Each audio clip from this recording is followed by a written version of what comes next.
Hi plant people, good day and welcome back to our YouTube channel, Mergence Garden. So ayan guys, hapon na ngayon at sobrang dry na naman po ng ating mga succulents dito. So kaninang umaga and then kahapon na hapon ay nagdilig ako sa kanila. Pero yung mga binuhusan ko guys, like ganito yung mga pot na to na malalaki at malalalim ay basa pa yung pinakailalim niyan. Pero yung mga inisprayhan ko lang, kagaya ng mga madiba natin, tapos yung ating mga tumintosa,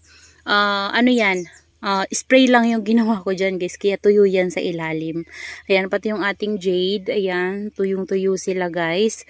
So okay lang naman sa ating mga jade yung laging sila tuyo, kasi mahirap din yan guys na ma-overwater, kasi kapag na-overwater yan ay mabilis mabulok yung kanyang stem. Ayan, may mga langgam dito guys.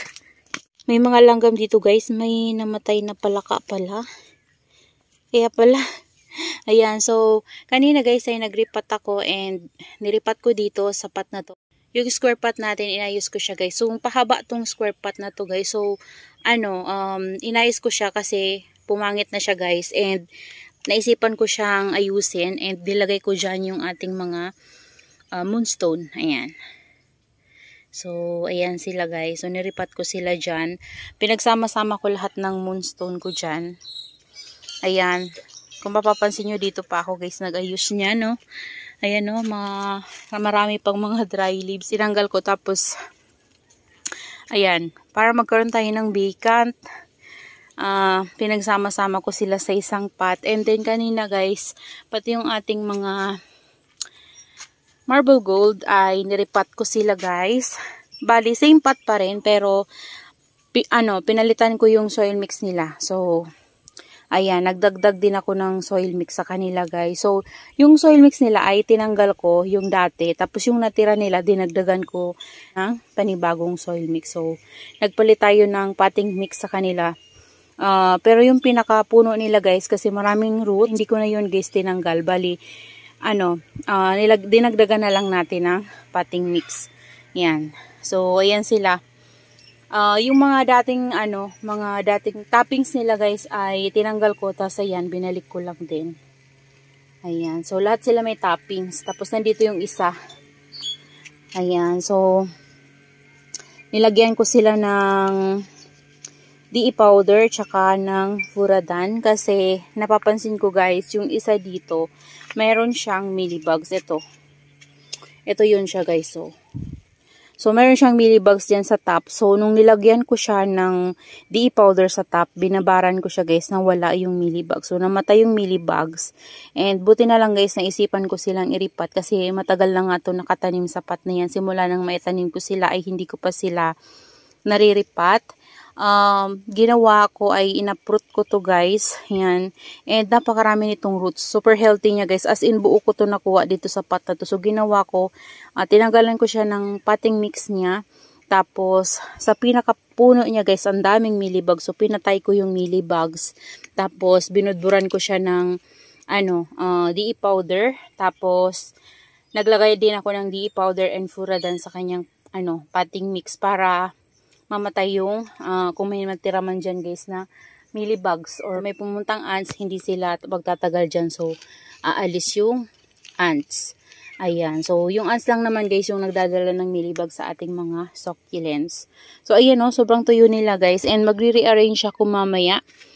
Ayan, kasi meron na tayong vacant dito. And yung mga pinugot ko guys sa mga succulents dito, yung matatangkad na natin ng mga succulents. Ayan.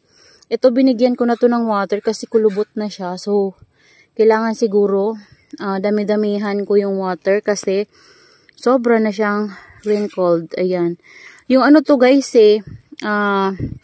pinkers natin na variegated. Ayan. Shabiana variegated. So, ito naman yung Dream Fantasy. Ayan. Cuttings to before guys. Tapos ngayon, kinat ko na naman kasi sobrang tangkad na naman niya. So, meron na akong mga nakikita sa kanyang tutubuan ng babies. Ayan, maliliit pa. Ayan, ito naman yung natin, New Heights. Ayan, ito. Marami tong babies na tumutubo. Nakaraan. Pero ngayon, parang natutuyo guys yung mga babies niya. So, antayin natin na magkaroon siya ng mga new babies ulit. Ayan, kasi sobrang tuyo na ng pot niya guys. So, natatakot akong diligan siya kasi wala siyang dahon. Walang natirang dahon sa kanya. Ayan, dito, ito, mayroon na tong baby guys. Nakita ko, oh. Ayan, oh. Yan, isa. Meron pa dito, pero maliit pa. Parang tuldok pala ng ballpen.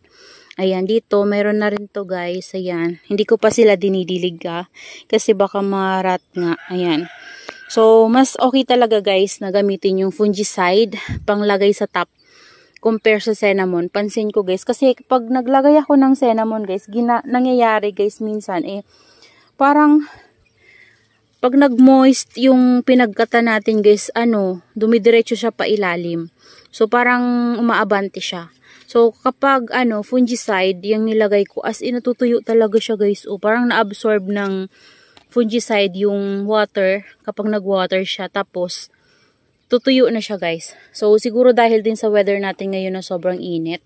Ayan, ito mayroon na din. Gatuldok lang din guys. So, ayan. Hindi masyadong makita. Pero dito banda, oh. Isa pa lang.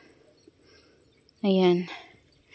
Ayan. So, nandito ko sila nilagay kasi dito, maingatan ko sila guys na hindi mabasa kapag nagdilig tayo. Kasi dito banda, palagi ako nag-spray sa kanila.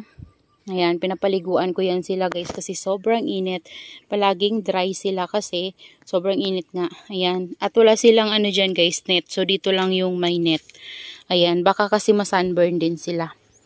Ayan, so ito, iniinuman niya yung mga leaves na naiwan sa kanya. Ayan, ito natanggal na, oh. Ayan. So, yun lang naman guys yung ginawa ko kanina. And, magre-rearrange ako para maayos ko sila.